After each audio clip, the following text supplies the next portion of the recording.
প্রশ্ন হচ্ছে, কতটুকু সম্পদ থাকলে আমাদের জন্য কুরবানি দিতে হবে? কে কুরবানি দিবে আর কে কুরবানি দিবে না? এরা আপনারা জেনে রাখবেন, কুরবানির ঈদের দিনে তথা ঈদুল আজহার দিনে আল্লাহর কাছে সবচেয়ে প্রিয় ইবাদত হচ্ছে আল্লাহর জন্য কুরবানি করা। এটাই সবচেয়ে ফজিলত। কুরবানির দিনে সর্বশ্রেষ্ঠ ইবাদতের নাম হচ্ছে কুরবানি করা। রাসূলুল্লাহ সাল্লাল্লাহু আলাইহি সাল্লাম বলেন, মান ওয়াজাদা সাআতান লিআন ইউদহিয়া ফালাম ইউদহি ফালা ইয়াহতার মুসাল্লানা। যদি কারো কুরবানি করার সামর্থ্য থাকে কুরবানির ঈদের দিনে, আর সে তারপরে আল্লাহর খবরদার সেজন্য আমাদের ঈদগাহে না আসে। কুরবানি করার ক্ষমতা আছে, আল্লাহ রাব্বুল আলামিন তাকে সামর্থ্য দিয়েছেন, সামর্থ্য থাকার পরেও কুরবানি দিল না, আল্লাহ নবী বলছেন সে যেন আমাদের ঈদগাহে না আসে। এটা কত বড় ধমকি আপনি বুঝছেন? সুতরাং কুরবানি অত্যন্ত একটা দামি এবং ফজিলতপূর্ণ একটা ইবাদত। সুন্নতে ইব্রাহিম, সুন্নতে নবীনা মুহাম্মদ সাল্লাল্লাহু আলাইহি সাল্লাম যে কাজ করবে সে আমাদের দুই পয়গম্বরের সুন্নতকে জিন্দা রাখার সওয়াব পাবে ইনশাআল্লাহ।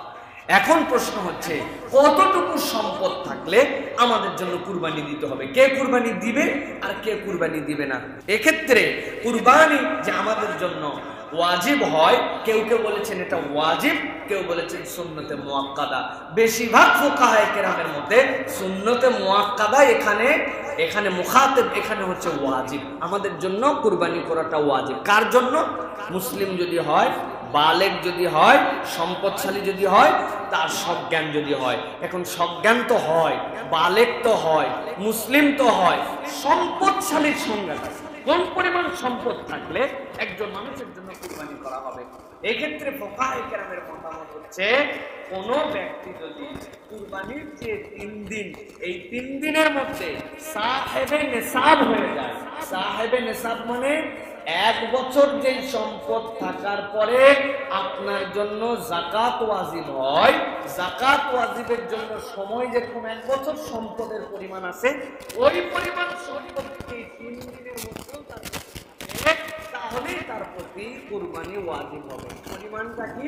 পরিমাণটা হচ্ছে 7.5 ভরি স্বর্ণ অথবা 52.5 তোলা রৌপ্য অথবা এতদুবয়ের সমন্বয়ে আপনার কাছে সম্পদ। সেই হিসাবে দেখা যায় বর্তমান বাজারে কারো কাছে যদি 86,000 থেকে 1 লক্ষ টাকা এই পরিমাণ সম্পদের মালিক, তার পরিবার পরিজনের ব্যয় পরে এই 3 দিনে যদি তার কাছে এই ক্যাপিটাল থাকে, আগে মিলায়া ছিল, এই পরিমাণ সম্পদ যদি থাকে, লাখখানিক টাকা যদি কারো ক্যাপাসিটিতে থাকে আল্লাহর জন্য, তাহলে একটা কাবাস, একটা ছাগল দিয়ে হলেও তাকে এই 3 দিনের মধ্যে কুরবানি দিতে হবে।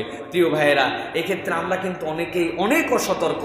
আপনার লক্ষ টাকা, লাখ লাখ টাকার ঋণ আছে, কিন্তু আপনার কাছে 2-3 লক্ষ টাকা এমনিও আছে, সেইটা আপনার থাকার পরে আপনি বলেন আমার ঋণ আছে জন্য আমি কুরবানি দেই না।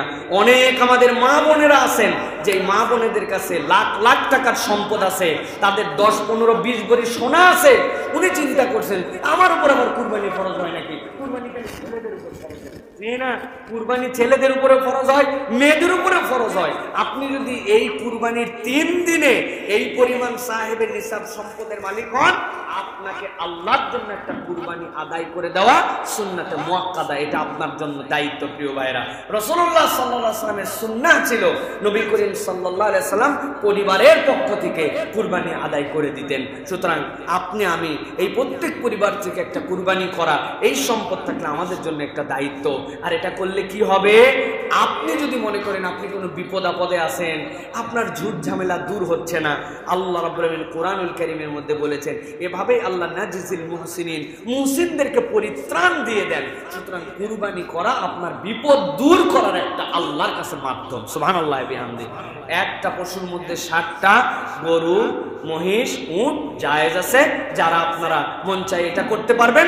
কিন্তু রাসূলুল্লাহ সাল্লাল্লাহু আলাইহি ওয়াসাল্লামের ব্যক্তিগত আমল ছিল 2টা তাজা, সবল, অনেক শক্তিশালী, বড় কাটান দেওয়া যে ছাগল, এই ছাগল রাসূলুল্লাহ সাল্লাল্লাহু আলাইহি ওয়াসাল্লাম কুরবানি দিতেন। 2টা দিতেন, একটা তার উম্মতের পক্ষ থেকে যারা তাওহীদের উপরে ঈমান এনে চলে গেছে সকলের পক্ষ থেকে রাসূল একটা কুরবানি দিতেন, আরেকটা দিতেন তার পরিবারের পক্ষ থেকে।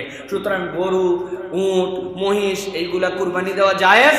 কেউ যদি দিতে চান রাসূলের সুন্নাহ হিসাবে, তাহলে 2টা কাবাস এটাও আপনারা দিতে পারেন। আশা করি আপনারা বুঝতে পেরেছেন যে আমাদের জন্য কুরবানি কত গুরুত্বপূর্ণ এবং এই কুরবানি কাদের প্রতি ওয়াজিব হয়?